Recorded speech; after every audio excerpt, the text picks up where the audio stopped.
Hello world, it's me, Dennis, and welcome to a conversation with Constantine Nasr. In July of 2020, I received an email from Constantine who had seen on YouTube the interview I did with Mel Blanc in 1978. Yes, Mel Blanc, the voice of Bugs Bunny and so many iconic cartoon characters we have come to know and love. It's the 80th anniversary of Bugs Bunny, and Warner Brothers was releasing this box set of 60 remastered shorts starring Bugs. Constantine was producing a documentary on Mel Blanc, and he wanted to license part of my interview with him on Reasonably Spontaneous Conversation. I said, yes, of course. So, in December of 2020, right after the release of the DVD box set, I had a conversation with Constantine about his life in television production, his love of animation, and his admiration for Mel and of all the artists who brought these characters to life for our joyous entertainment. You'll see my full conversation with producer Constantine Nasr right after a word from our sponsor. And be sure to check the link to purchase the limited edition box set from Amazon in the show notes. This episode of A Conversation With is sponsored by In Search of the New Compassionate Male. For more information, visit newcompassionatemale.com.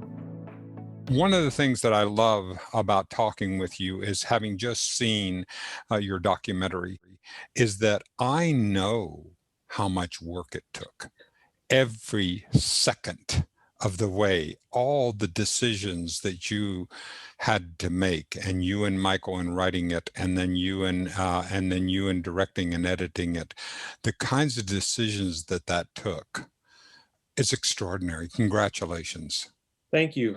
I'm, knowing you have an idea, I think when I tell you some of the more specifics, you'll be surprised at how this even got accomplished. Because even at this point, I don't know how we did it because of the COVID situation. Exactly.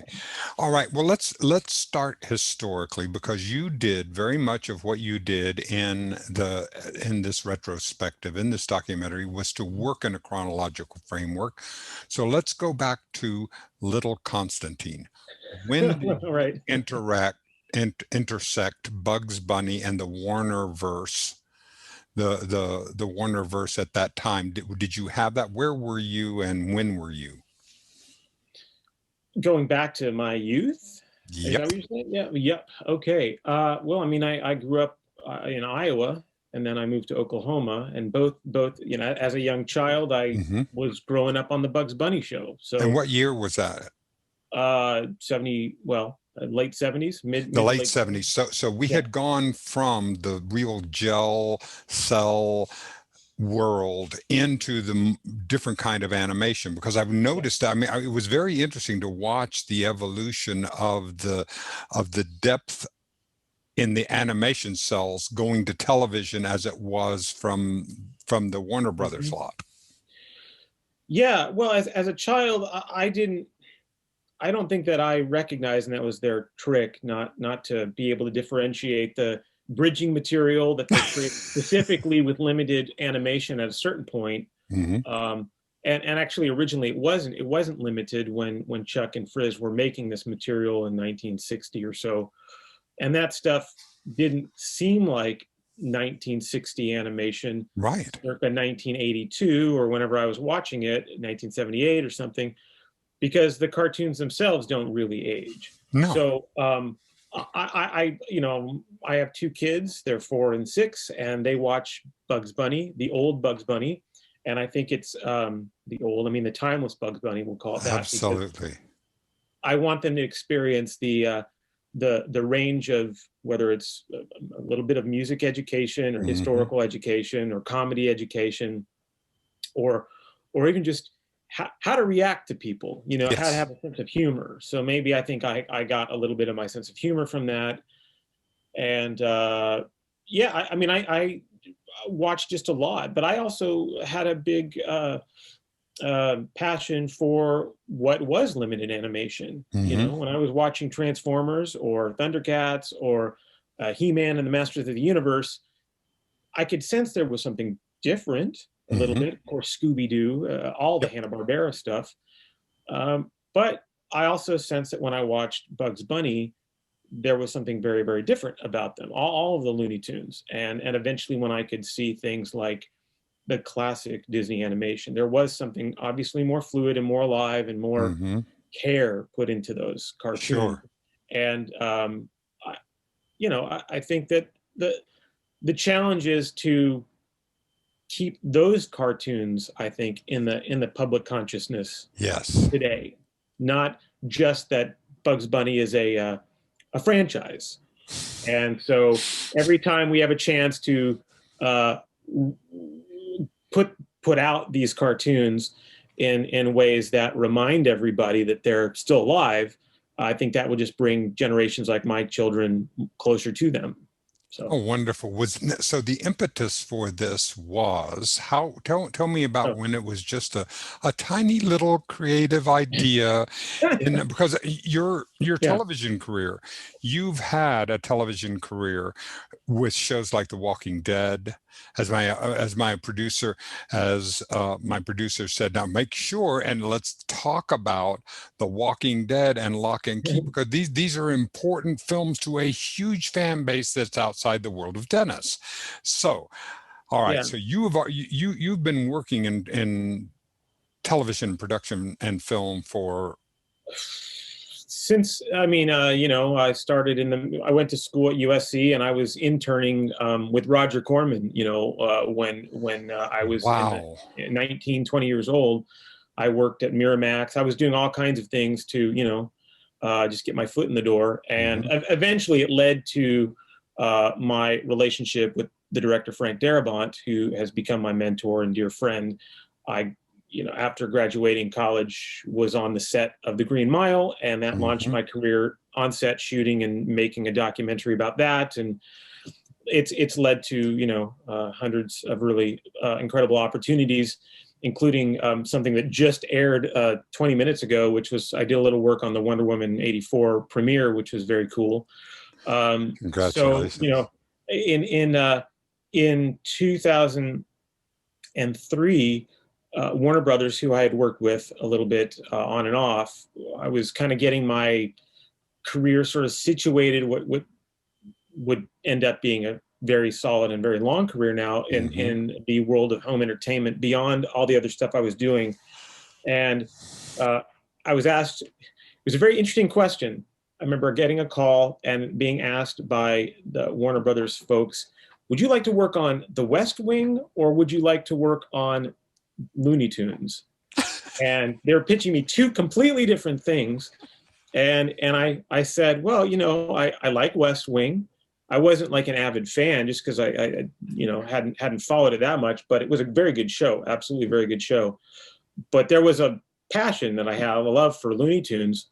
And I didn't realize that how much it would become, how much I was able to actually invest of myself and explore that world and help caretake the Looney Tunes, I guess, legacy for the last 20 years since. So. I mean, this is storytelling. This is when thousands and thousands of years ago, when they would gather around a campfire and tell stories of giants and overcomings and challenges. This is a modern version of that. Yeah, actually, with the advent of home entertainment, I remember, it was working, no doubt, on one of the Looney Tunes collections. I was talking to Leonard Maltin, who's become a very good friend and supporter of everything we do, who I was always in awe of. I still am in awe of, but it's really heartwarming to know he's always been very supportive of my work, as well as the work of all these classic folks working in classic cinema and of course new films. But one day he said to me, that the studios are actually, without probably realizing it, cataloging and chronicling the entire history of cinema without knowing what they're doing. They're making these things, or they're tasking all of these documentaries and what we call, and I'm not the biggest fan of the term special features or extra content or whatnot, but all the work we do is kind of crucial, because especially with the passing of a you. lot of these people, the irony is I started working on Looney Tunes, the Golden Collection, Volume 1 in 2003, the year after Chuck Jones had passed away. Wow. And so I was speaking with my executive and producing, my co-writer on this documentary, and my longtime Looney Tunes caretaker, Michael Crawford from Warner Brothers. Yeah. He and I were chatting about this podcast, and I said, it's interesting that I've met a lot of people, and I've been very fortunate to do a lot of things, and yet I never had a chance to meet Chuck Jones. I probably had many chances that I could have put myself in his orbit, but whether I was working on another film or I had another thing to do, we always think there's going to be more time. And Chuck lived quite a long life, and it wasn't that I didn't want to meet Chuck, and I kick myself for never having had that opportunity, because like I said, I have a range of a lot of things I'm very interested in terms of cinema and television and animation. Yes. And everything. And I tried, before I got married, certainly I was doing almost everything, working and living nonstop in this field. That kind of goes away when you have kids and all that. And now I'm learning I don't get as much opportunity, but that's okay, because I get to it's another chapter. It's right. A different chapter. Yes. This is Papa, and this yes. is. So, but I told my daughter all summer long, Dad's working with Bugs Bunny, so that's good. Oh, but nice. Good creds, good dad creds. Yes, when you can have that, you can say, yeah, I'm. Yes, I worked so hard with Bugs Bunny, but I never got to meet Chuck. And once we started this, I went down the road with Michael and the good folks over at Warner Brothers it's now going on its 18th year. Wow. I've done work on Looney Tunes every year since 2003. I regret that I never met Chuck. And now that I've met and befriended and had really good relationships with a lot of the people that are still are in the documentary, and a lot of them passed. I mean, June Foray and Martha Siegel, and and numerous people, that Bill Melendez. Yep. And I was like, Bill Melendez is coming in here, and I wanted to talk about Charlie Brown, but it was cool to hear him talk about Disney and talk about the unions and their struggles in the 1940s, and then of course Leon Schlesinger. Fascinating stories, but but I have to tell you, I want to just make an interjection here. Sure. You and I have so much in common in that we love to know the behind the scenes. I want to know why. I drive my wife nuts, because I will sit there. I can't go 5 seconds before I pause it and go, oh, look at the composition of that shot. Would you take a look at that? And knowing all that it took to make that oneer, to make that four-hander, to to be able to move around the scene, to be able to or a beautiful piece of dialogue, or a change in the arc. It's just it's astonishing. But that's what I love so much about this documentary, and that you've done, is that you let me get behind the scenes of the entire arc of this character, and it just what you did was to glue in pieces of the story that I didn't know, but the minute I saw them, suddenly tumblers fell, and I understood it historically in ways that I never would have done had I not gotten a chance to experience your documentary. I'm really glad. I mean, I'm hoping people feel the same way, because, and I'm very fortunate. I do want to tell you, and I got permission to go over this, because sometimes you don't want to give too many of the secrets, but you want to know some of the decision making going behind this. This was a very rough going project because of COVID, but COVID, dare I say, allowed the birth of this project to come about in this particular way.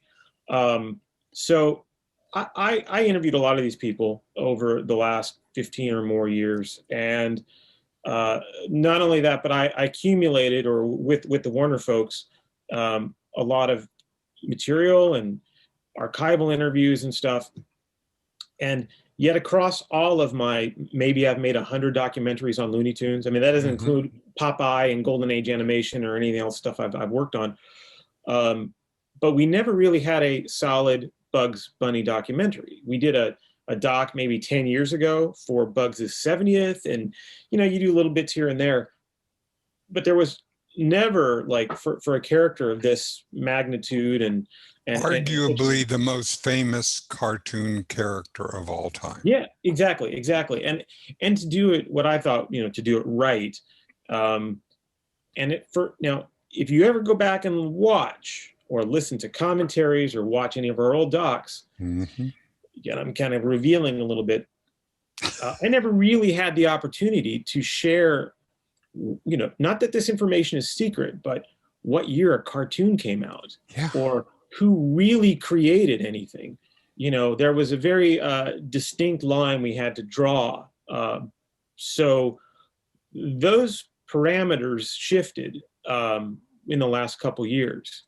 And what originally happened, they're definitely celebrating Bugs' 80th anniversary. So they're saying now, okay, Bugs was created in 1940.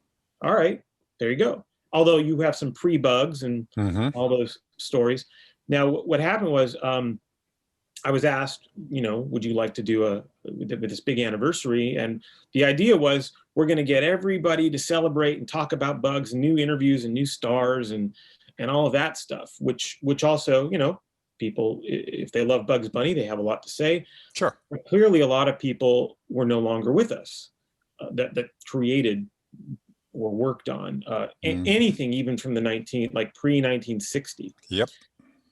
So we started getting some A-level big name talent. They shot some interviews for us, comment, hey, happy birthday, Bugs. It was really fun.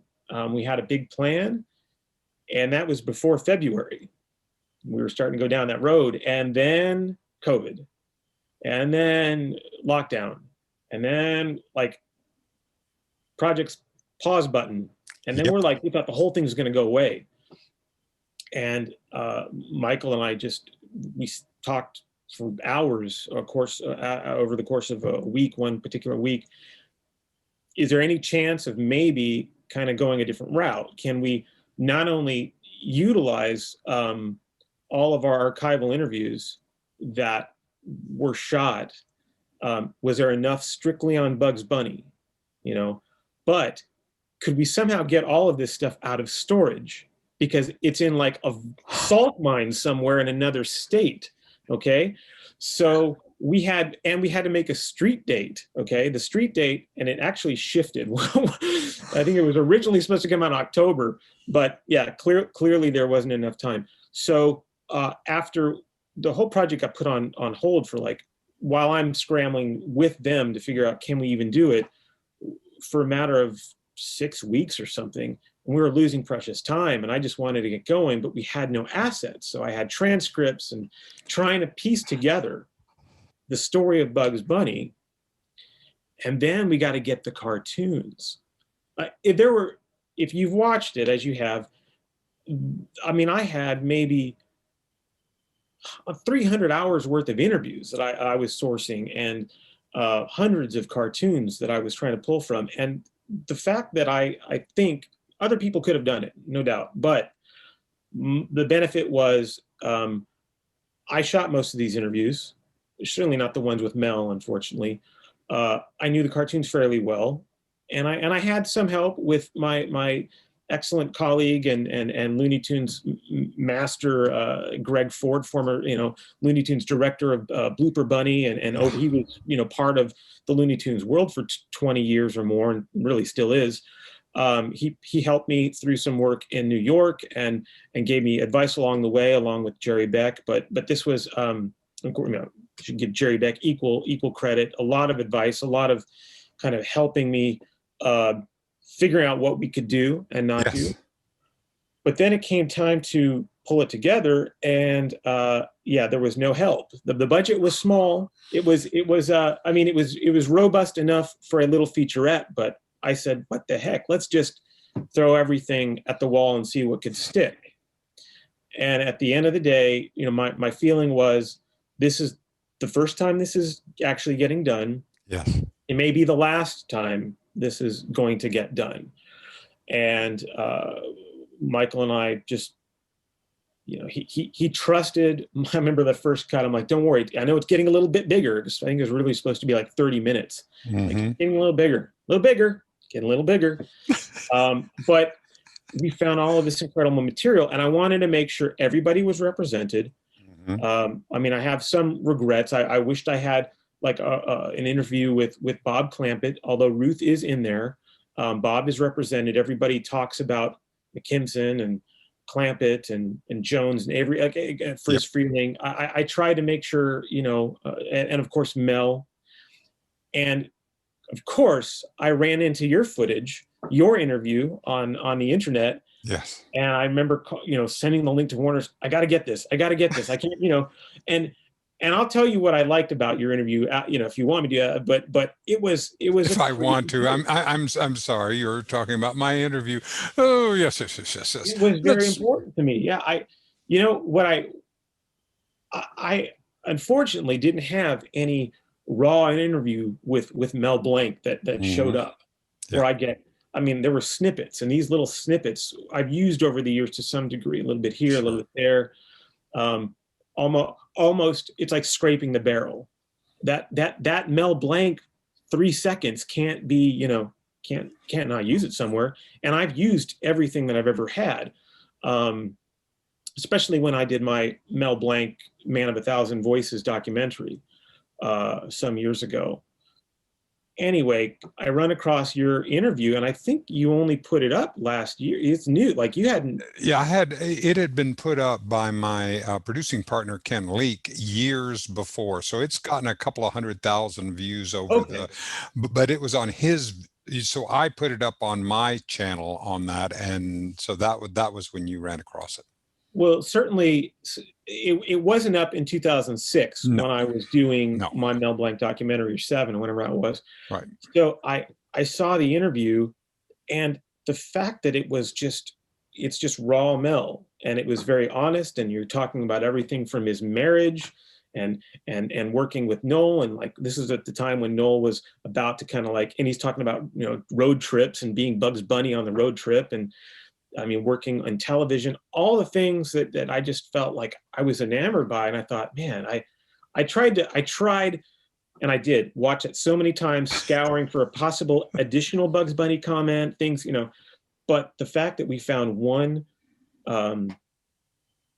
your question about asking him what Bugs thinks of him, I'm like, wow. And he answers as Bugs. It was just, it was so touching that wasn't it? It was great. And I just wanted to make sure it got in there. And I'm very grateful you said yes. So thank you. It is my pleasure, because this is the animation and how we're going, because we're, as I see where we're going forward in the production world, just like you know, there is more power in this phone than were in a lot of the Panavision cameras back, you know, the huge CB DeMille kind of. I mean, there's extraordinary opportunities, and the opportunities of having realistic footage to where actors are actually avatars. And the thing, so the animation world and the acting world and the idea of this are going to be coming together more and more, don't you see? I do, and I think that there's, you know, it's not that I want to say there's good and there's bad with that, because I think technology, as with anything, right? I mean, a knife in the hands of a murderer, or a knife in the hands of a doctor, they're the same knife, but one saves a life, one kills a life, but it's the same knife. I mean, you know, I give credit to the folks who are doing the new HBO Max Looney Tunes cartoons, because some of them are fairly good, and they're, I think, they're taking the best of what makes Bugs Bugs, and trying to bring that to a new audience with modern sensibilities, but still with like 1 foot in the realm of the golden age.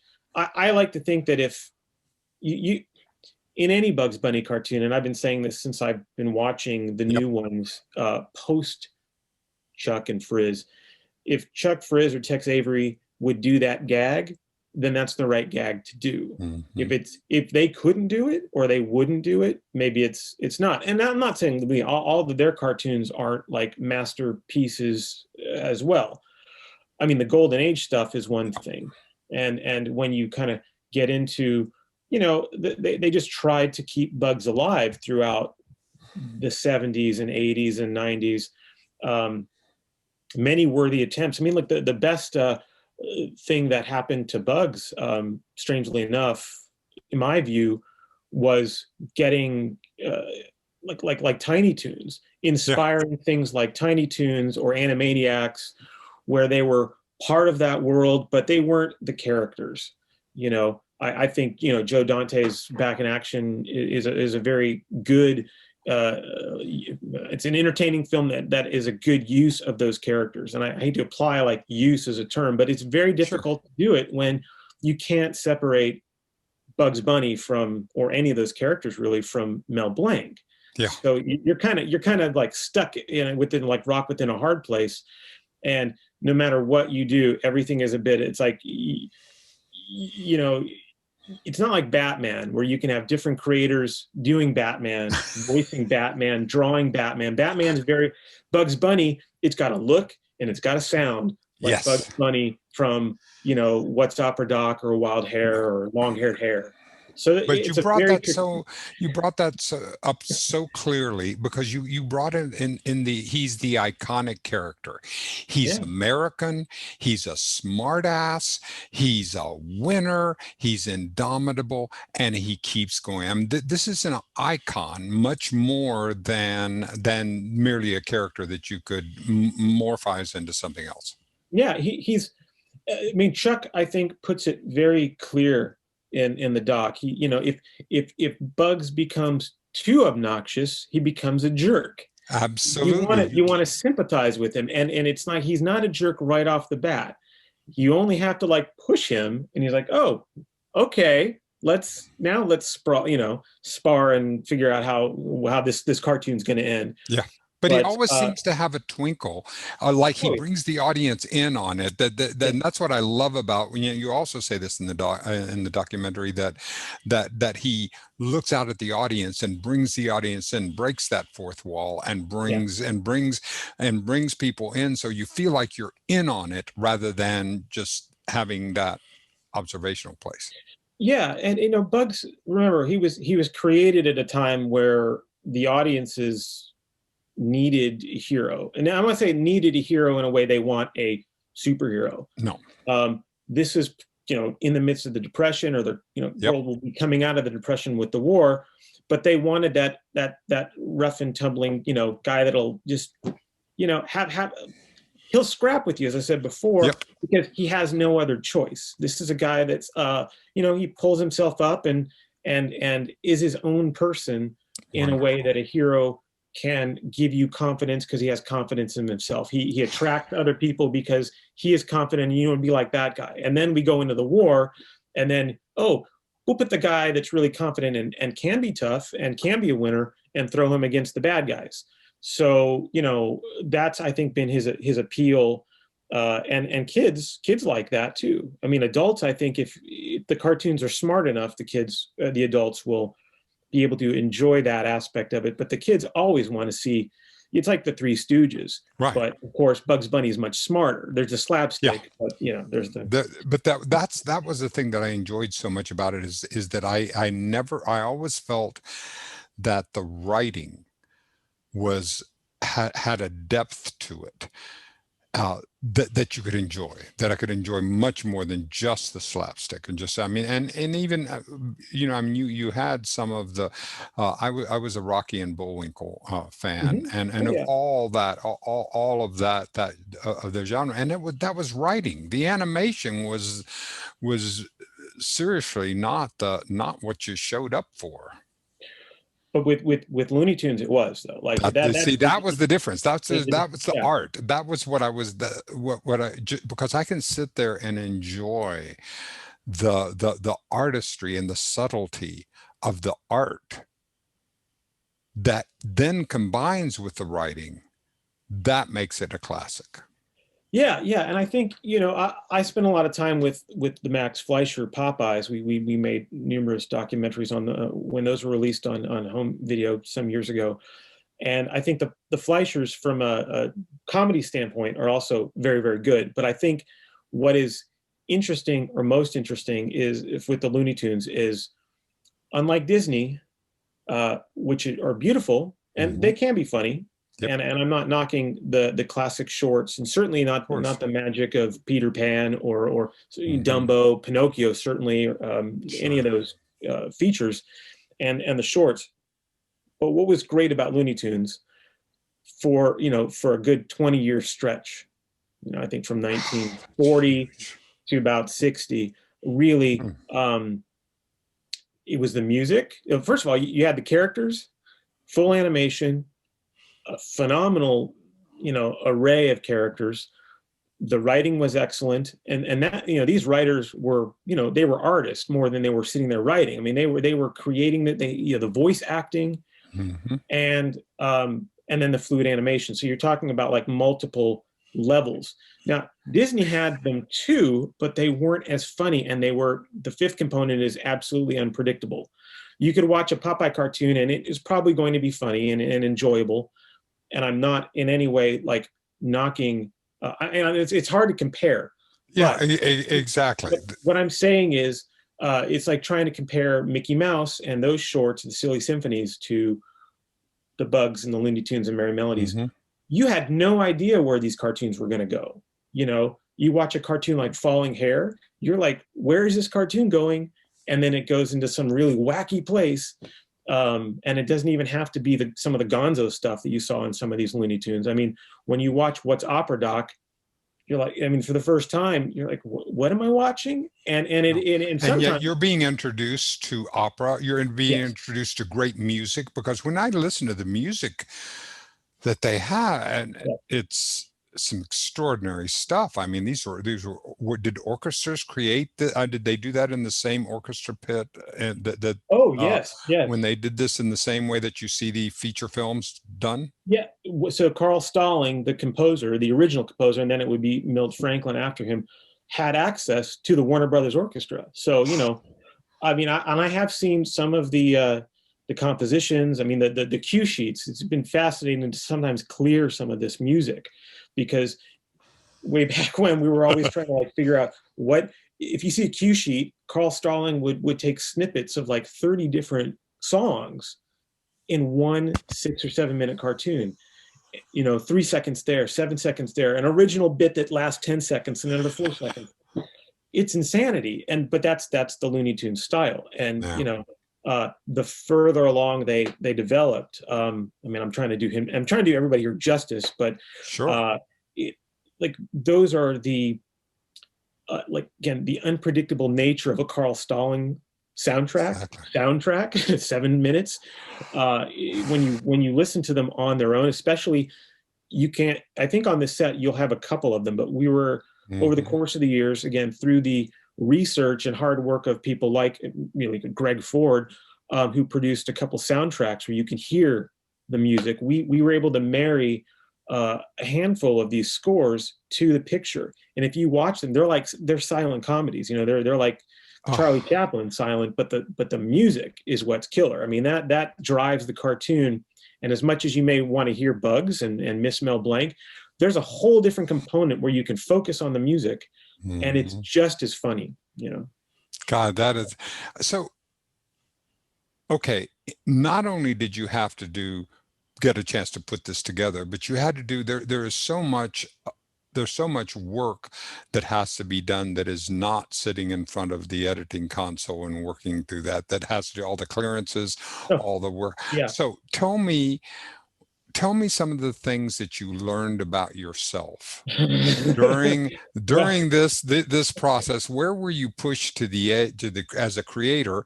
My marriage was pushed to the edge. Yes, exactly. Well, I know, Melissa. In a good way. My wife was very patient because I had to. I mean, I was working like 20-hour days to get this done, because I had really no help. I mean, I was working in my basement for, I think I edited this show in maybe 5 or 6 weeks if I'm lucky. I'm trying to remember from when I actually got the material to a final cut, or here's my rough cut. If I had not known the cartoons, to be able to like draw from, okay, I really want to put this shot from false hair in, or I want to put in. How would you? There was no research assistant. There was nobody. I had to, and I wasn't writing. I kind of wrote a script with when I could find a transcript, but then it would be scrubbing through interviews. Oh, that's really good. Let's throw that here, and it was very hard. And then trying to score it. I was pushed to my limit because of the conditions we were working. So if it's any good at all, and then we literally, we went out to Billy Crystal, excuse me. We went out to Billy Crystal, I think we just finished the script and we wanted to be able to have it to share. We had a cut, and he said yes right away. And, to me, I always wanted, as I was even writing a temp, I wanted a New Yorker to represent, this was the ultimate New Yorker. And I'm grateful. I mean, beyond, words that Billy Crystal said yes. I mean, I never met the man before. We have a lot of people in common that I told him this, because I worked many years with Castle Rock, and he did as well. And the great thing is, he was recording this VO in his house. While he was trying to go out there and make sure his gardener had to turn off, everyone's recording. We're trying to make sure my engineer's one place, I'm here, he's in his home. And I just wanted it to be perfect for him. And it was stellar. And then at the end, I thanked him and he said, oh yeah, I grew up with Bugs Bunny. I watched the Bugs Bunny show. And he started singing the Bugs Bunny show theme song to me because it was something that he and his brother grew up watching. And I think it might have actually been I listened to his audio book of his biography, which is a very good book. He's a great writer, among all the other things that Billy Crystal is great at. And I believe he might have said something along the lines, because he talks a lot about his childhood. And I just had a hope when we sent out the request. Is he the guy? Is he going to respond? Is he going to really love Bugs? And he did. And hopefully you feel the same way when you listen to it, that he cared a lot about what he was reading. Very warm, very, very warm. So where does this take you? All right. So now you've gone into the gym, you've gone into the extreme production gym. You've built up these muscles. You've got these muscles, you push yourself to limits that you've never pushed yourself before. How are you going to use these muscles now, Constantine? Well, I don't know what the future of Bugs Bunny is going to be in terms of more releases like this. Okay. And in fact, here, your copy is on its way. So all right. By the way, I haven't even opened mine. They came yesterday. Oh, look at it. So you got a little Funko doll in there, but inside is your disc set. And good, hand it to me. Yeah, here you go, right there. Thank you. It's kind of, it's cool. I told Warner Brothers we were doing this, of course, and they rushed over to show, and I'm going to be mailing them soon. That's great. But I want to answer this first and foremost with regard to this. Yes. My last doc that I made for Warner's regarding Bugs, I called it like "That's All Folks" or "Tales." Mm-hmm. That's All Folks, Tales from Termite Terrace. I really thought that was the last time. Yeah. When Platinum Volume 3 came out, because we didn't know, is anybody really going to support these releases? And I'm really grateful that Warner Brothers believed that it was time to properly celebrate Bugs Bunny, and they endorsed this project. And my team of like 2 or 3 people, again, it was, of course, Michael Crawford over at Warner Brothers and the entire folks at Warner Home Entertainment and Warner Theatrical. It was supposed to tie in a little bit with, I think, Space Jam 2's coming out, of course. Yes. HBO Max and their Looney Tunes line, which are quite funny, as I said. So I hope we have a little bit of that in there.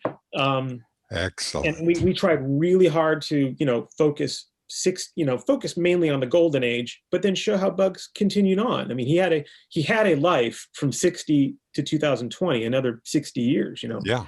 and we want it to be much longer than that. So I hope that if people buy this, then I'll get the call next year. We want to do more. That is the hope. But as far as my own personal career, I've got a couple other big things in the pipeline, and a couple of films that I hope to be working on if we get out of COVID.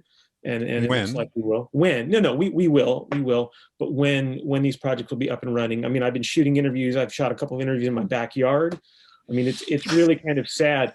And this is like, we can't even go on set to, if you want to make a feature, and I was supposed to be involved with one this year that didn't actually happen because of COVID. We just got to be patient. We've got to be smart. Yep. And hopefully next year we're all back, and it's, 2020 will be long gone, Yep. But I've learned more or less that, there's got to be I think a balance between, giving your blood, sweat, and tears and everything to, I think a life that is fair and balanced. Exactly. You know what I mean? And it's very hard when you care so much to do right by your subject, to do right by your client who's asking for one thing, and you got to just get the job done. I could have made a better film if I had 2 more weeks, but I didn't. Well, Michelangelo said that about David. If I just to give me 2 more weeks, that's in this horrible Italian accent of English. But what it's funny when I on that same series, Reasonably Spontaneous Conversation, I had Danny Arnold, who was the creator of Barney Miller and all that. Favorite TV show. He said exactly what you just said. Oh yeah. Okay. He said exactly. As a matter of fact, I'm going to send you a link to it. Send you a link because I would love to see what you think of Danny. But he said exactly the same thing.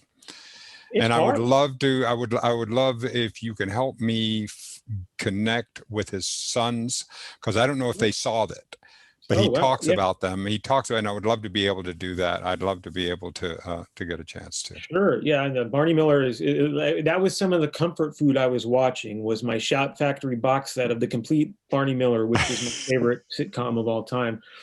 But yeah, I've. You just have to know when to, you have this much amount of time, money, effort. Yep. You just got to do the job at hand to the best of your ability. Absolutely. And hopefully remember when to interject yourself. And this is not your passion project. It's when you've been asked to do a job. And we had a really complicated job. And I do want to give credit not only to Michael Crawford, who was, again, my partner in Looney Tunes crime for the last 20 years, but in particular, Annie Dashtoyan over at Warner Brothers. I'm trying to find the right words to just express like all the work she did.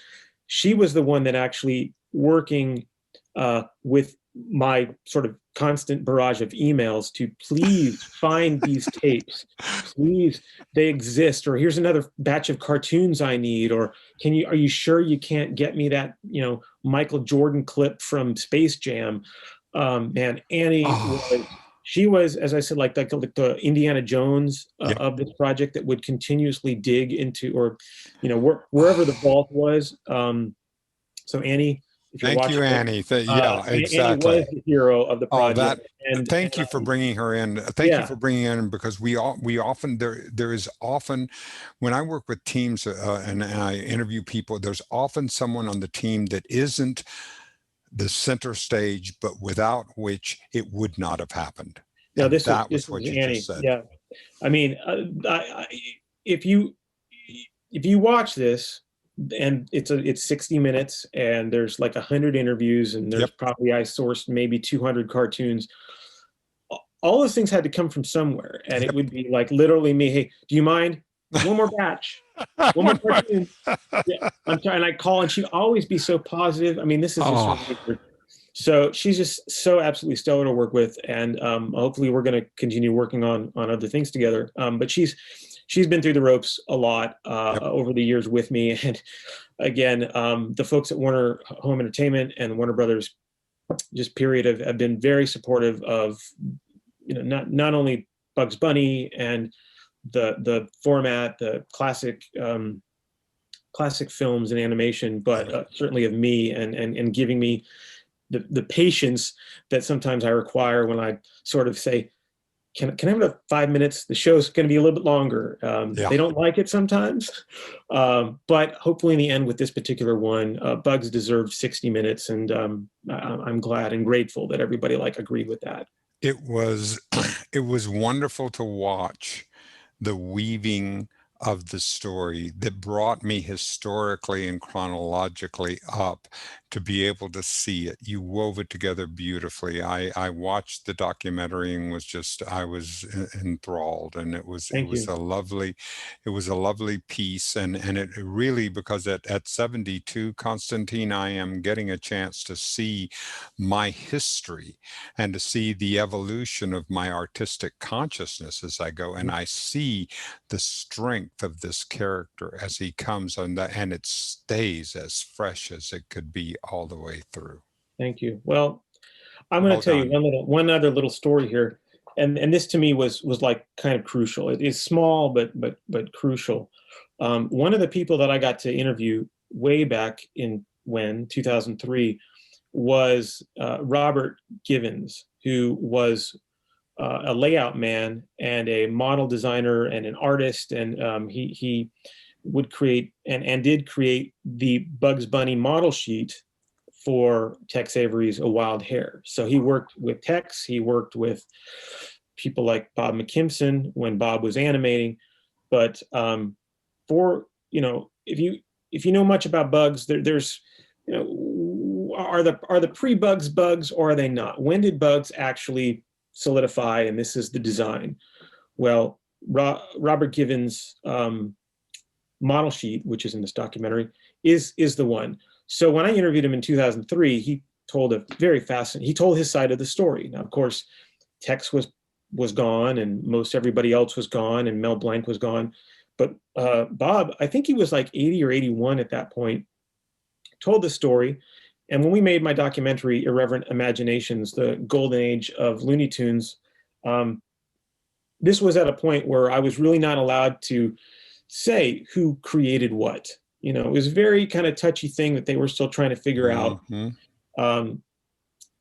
So some of Bob's ownership, when he says, I created Bugs Bunny, well, Chuck had just passed. We don't want to say because then, Chuck had made his cartoon, sure, and everybody kind of claims a little bit, but that's the magic soup of Bugs Bunny, right?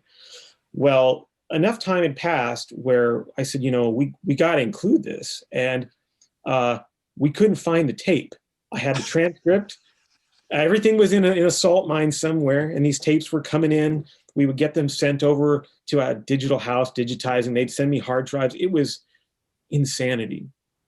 But this is where, Michael, I kept pushing Michael. I kept calling Annie. You got to look for this darn tape. This one tape showed up, but the other one, the second one, where he's talking about making the model sheet and A Wild Hare and everything, couldn't find it up until the last week of the cut. I mean, it came out of nowhere. They found it, I think, mislabeled somewhere. And that to me was indicative of the process. But I think what makes the film special was because I finally got to put, I think, if Chuck or Frizz or Bob or Mel, if I found in my possession a bite in which they talk about Bugs, Bill Melendez, any of these folks, it's in the doc. If there was not one scrap, but that's what made it continuously longer. There's not one more scrap of Bugs Bunny talk that didn't make it, unless it was repetition. So we're just, again, very grateful that Bob Gibbs has his day, and we can now celebrate, all of them. I think everybody, hopefully you and your audience and the aficionados out there feel that we've represented as best as we could. And if I didn't, I'm sorry. I tried my best. Yeah, exactly. Yeah. Yeah, I'm always apologizing, but that's okay. No, I know that, but that is always the artist that we do. We sit there and there has to be a time. That's one of the things I love about deadlines. A deadline means is that once if it doesn't happen before, then it didn't happen. So just get it done and we're done and to be able to go. Constantine, thank you.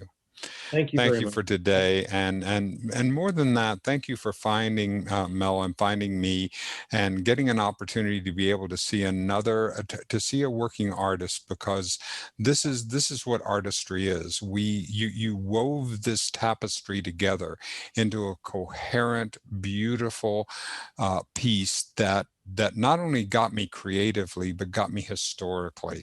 So giving those two things going along, and to see the people that actually were able to bring it forth, it was deeply inspiring and made me only want to see more.